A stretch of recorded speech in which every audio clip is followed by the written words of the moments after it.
3, 2, 1.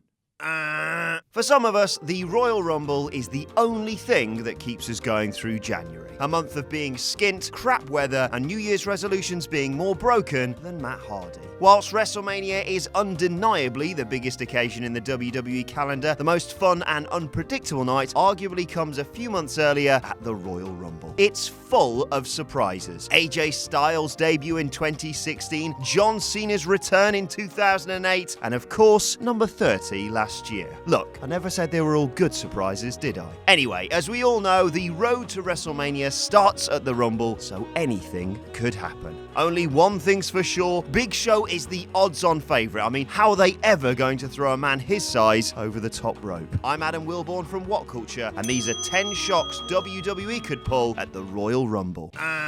Number 10. How weird, lads! Could it be possible that the stories we've been reading in recent weeks claiming that Neville's talks with WWE officials were unsuccessful have in fact been deliberately leaked by the company in order to really shock fans with a surprise return? If WWE are serious about turning him into a star, which they really ought to be, then a big-time return at the Rumble could be exactly what's needed to reboot his career. This is not to imply that he'll win it, of course. If you think Vince will let a man his size win the Rumble again this century, you need your head examined. Plus, there are at least a dozen wrestlers currently better placed to headline WrestleMania than the King of the Cruiserweights, but a strong showing would stand him in good stead for his new role in the upper mid-card.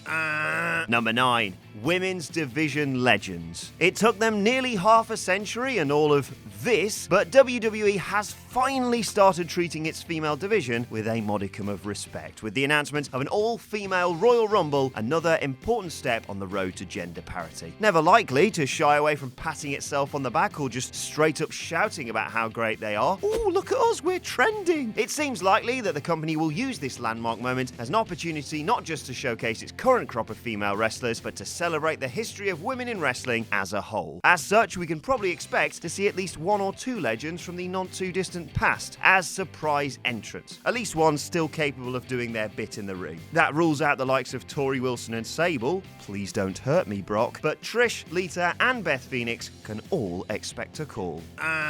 Number 8. Jeff Hardy returns. By the time January 28th comes around, it would have been a little more than 4 months since the shoulder injury which took Jeff out of action. Trust me, I've been counting the days on my calendar. Which means there's at least an outside chance that the charismatic enigma will pop up for a surprise crowd-popping appearance in the Men's Royal Rumble. With Woken Matt's, awakening now in full swing, it seems unlikely that the company would be interested in reuniting Team Extreme just yet. What could happen instead is that Jeff simply returns on his own, enjoys a brief and comical backstage encounter with his now insane big bro and his big bag of accents, and then moves over to SmackDown immediately, setting up a potential run at the US title in time for WrestleMania.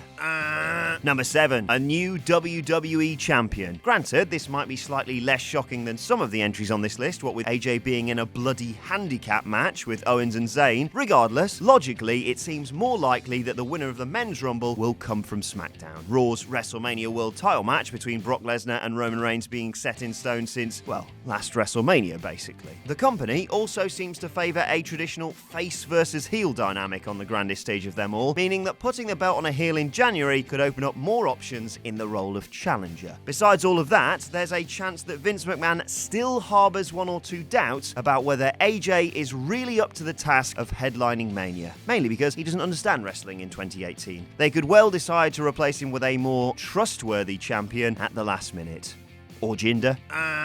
Number 6. Someone other than Asuka or Ronda wins. Ever since the She-Devil announced that the first ever all-female Royal Rumble had been given the green light, fans online have been trying to decide whether Ronda Rousey or Asuka would make more sense as the winner. For the former, there's the fact that it would make for a stunning first night in the company and is guaranteed to generate mainstream buzz ahead of her money-spinning match with Charlotte at WrestleMania. But there's also Asuka's undefeated streak to think about. The company has spent more than a year building up the Empress of Tomorrow as an unstoppable, unbeatable force. Not that they're averse to giving up on plans, of course.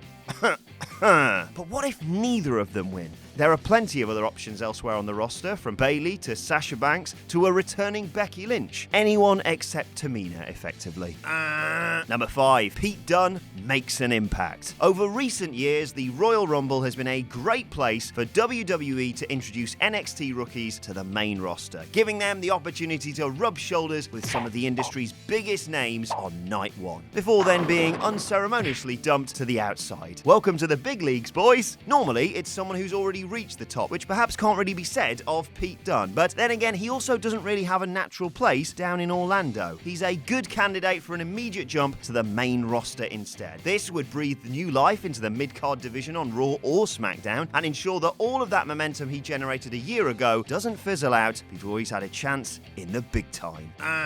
Number 4. Ziggler's comeback. It would be hugely anticlimactic if Ziggler's retirement angle culminated with him returning just a month later at the Royal Rumble before taking an early bath after being eliminated by, say, John Cena. And yet, you can't completely rule out that possibility. Partly because nobody does anticlimaxes quite like WWE and Jules, and partly because the former United States champion has been down this road one too many times before. If we preclude the possibility of the 37-year-old actually retiring from the sport, which seems unlikely given his comments earlier this year, then he has to come back at some point, and the Rumble is usually the place for surprise returns. Number 3. Ronda Rousey. The idea of Ronda Rousey making her in-ring WWE bow in the inaugural Women's Rumble was being talked about before Stephanie McMahon even announced that the inaugural Women's Rumble was actually a thing. In fact, some reports had claimed that the entire concept was being put together as a vehicle for the UFC star to set up a dream match with Charlotte at WrestleMania, which seems like exactly the sort of thing WWE would do, quite frankly. With the current roster not being enough to fill a Royal Rumble quota, there will be a few surprise entrants joining the fray. Not you, Santina Marella. One or two legends will presumably be among them, but with Ronda currently hard at work at the Performance Center, it has to be tempting for them to throw her in for a shock debut as well. Number 2. Daniel Bryan gets the all clear. Tinfoil hats at the ready, lads. Some fans are absolutely convinced Daniel Bryan will pop up in the Men's Rumble. Mainly, this stems from the well-founded idea that the SmackDown power axis is on the brink of collapse, which will presumably leave Bryan out of a job right around WrestleMania time. If WWE plan on keeping him around beyond that, then it will probably have to be as a fully paid-up member of the roster, rather than as an on-screen authority figure. And that means putting him back into the fray, something we were told they would never, ever consider. But we can dream, damn it! Look, even if they were going to sanction another match, it does seem unlikely that they'd have him win the Rumble when his ongoing storyline with Shane McMahon remains unresolved. But if they bring him back just to face a McMahon, I'll Number 1. Angle fills in. SmackDown's GM entering the Rumble may be something of a long shot, but it doesn't seem too far outside the realms of possibility that his Raw counterpart could show up at some point in the main event. In my head, he's always wearing that patriotic singlet under his suit, just in case. Here's how it could come about. One of his roster gets attacked and laid out backstage on the night of the show. The most fitting candidate for this role would be his son, Jason Jordan.